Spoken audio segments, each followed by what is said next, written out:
Hello everyone, welcome to the channel. So today in this video I am going to tell you most important question for your MSO E001 block जो कि आपके masters degree के second year के programme में है sociology of education. ठीक है, तो मैं इसमें जो है कुछ मोस्ट इंपॉर्टेंट क्वेश्चन को लिस्ट आउट किया हूं और ये क्वेश्चंस जो है मैंने प्रीवियस ईयर्स के 5 to 7 ईयर्स के दोनों टर्म के क्वेश्चन पेपर को एनालिसिस करने के बाद किया है। ठीक है, और मैंने अपने एग्जाम्स के लिए भी किया था तो मुझे उससे बेनिफिट हुआ, इसलिए मैं ये वीडियो डाल रहा हूं ताकि इससे आप लोग को भी बेनिफिट हो। ठीक है, तो अगर आपके पास टाइम नहीं है, आपने पूरा ब्लॉक नहीं पढ़ा हुआ है, तो आप इस क्वेश्चंस पे कंप्लीटली रिलाई कर सकते हो। ठीक है, सो नाउ लेट्स सी।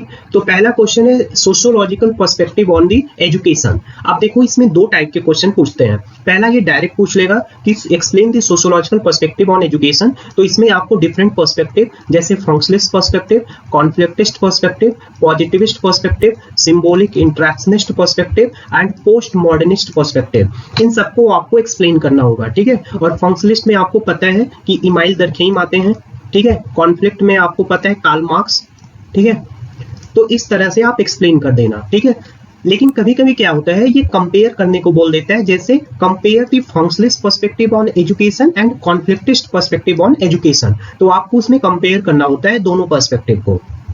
कभी कभी क्वेश्चन इस तरह से बनता है कि explain the Emile Durkheim perspective on the education. तो आपको पता है इमाइल दरखेम जो है एक फंक्शनलिस्ट सोशियोलॉजिस्ट है, तो उसी फंक्शनलिस्ट को ही आपको एक्सप्लेन करना होता है। ठीक है, और कभी ये पूछ लेते हैं explain the Karl Marx conflictist perspective on education, तो क्वेश्चन सेम ही रहता है। ठीक है, बस इसको थोड़ा ये मोल्ड करके पूछते हैं और हर एक ईयर में इससे आपको कभी कभी दो क्वेश्चन या एक क्वेश्चन एकदम कंफर्म है। ठीक है, सेकेंड क्वेश्चन आता है आपका कि how education empower the marginalise sections of the society. Marginalise section या वल्नरेबल सेक्शंस, ठीक है, दोनों बात एक ही है, लैंग्वेज डिफरेंट हो सकती है। ठीक है, थर्ड आता है कि relationships between education and social mobility. ठीक है, तो अब देखो इस क्वेश्चन को लिखने में बहुत ही जो है प्रॉब्लम आती है। आप लोग डायरेक्ट जो है रिलेशनशिप बताने लगते हो एजुकेशन एंड सोशल मोबिलिटी में, तो आपका जो है 500 वर्ड्स हो नहीं पाता। ठीक है, तो इसके लिए आप क्या करना, सबसे पहले एजुकेशन को एक्सप्लेन करना, इस पे 2-4 सोशियोलॉजिकल पर्सपेक्टिव लिखना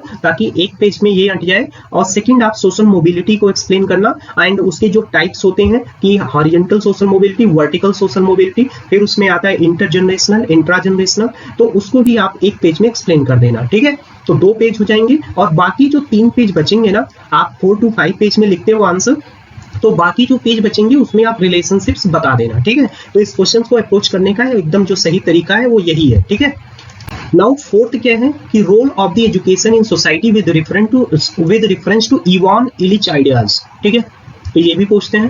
फर्स्ट आते हैं concerns regarding quality in the ODL. ODL मतलब ऑनलाइन डिस्टेंस लर्निंग होता है। ठीक है, तो सॉरी ओपन डिस्टेंस लर्निंग होता है, तो इसके लिए जो क्वालिटी में इसकी प्रॉब्लम है उसको एक्सप्लेन करना है। नेक्स्ट आते हैं contribution of the private sectors in the professional education. ठीक है, ये क्वेश्चन इस बार के भी एग्जाम में था, जो अभी जून 2023 का एग्जाम हुआ है उसमें। नेक्स्ट आते हैं significance of the education in the knowledge society. Next आता है strategy adopted by the government of India to fulfil its commitment towards education for all. ठीक है, गवर्नमेंट का ये प्रोग्राम है एजुकेशन फॉर ऑल, तो उसके लिए गवर्नमेंट ने कौन कौन सी स्ट्रेटजी अडॉप्ट की है अपने इस गोल को फुलफिल करने के लिए, उसी के बारे में इस क्वेश्चन में बात करनी है। ठीक है, नेक्स्ट आता है कॉमर्शियलाइजेशन ऑफ द एजुकेशन या commodification of the education and it's social impact. ठीक है, तो आपको पता होगा कि आजकल एजुकेशन का कॉमर्शियलाइजेशन बहुत ज्यादा है। अगर आपके पास पैसे हैं तो आप अच्छे कॉलेजेस में इंजीनियरिंग कर सकते हो, अच्छी कोचिंग से जो है यूपीएससी की प्रिपरेशन कर सकते हो। तो ये क्या है, ये commercialisation of the education system है कि जहाँ पे जिसके पास पैसे हैं वो अच्छे इंस्टीट्यूशन से एजुकेशन को गेन कर सकता है, और जिसके पास पैसे नहीं है वो बैकवर्ड रह जाएगा। ठीक है, अच्छे कॉलेजेस में एडमिशन नहीं ले सकता। So this is the problem. और इसी पे एक सोशियोलॉजिस्ट है, कार्ल मार्क्स ने भी बोला है डी स्कूलिंग करने के लिए। तो सॉरी कार्ल मार्क्स नहीं, आई थिंक हेनरी ब्रेवरमैन।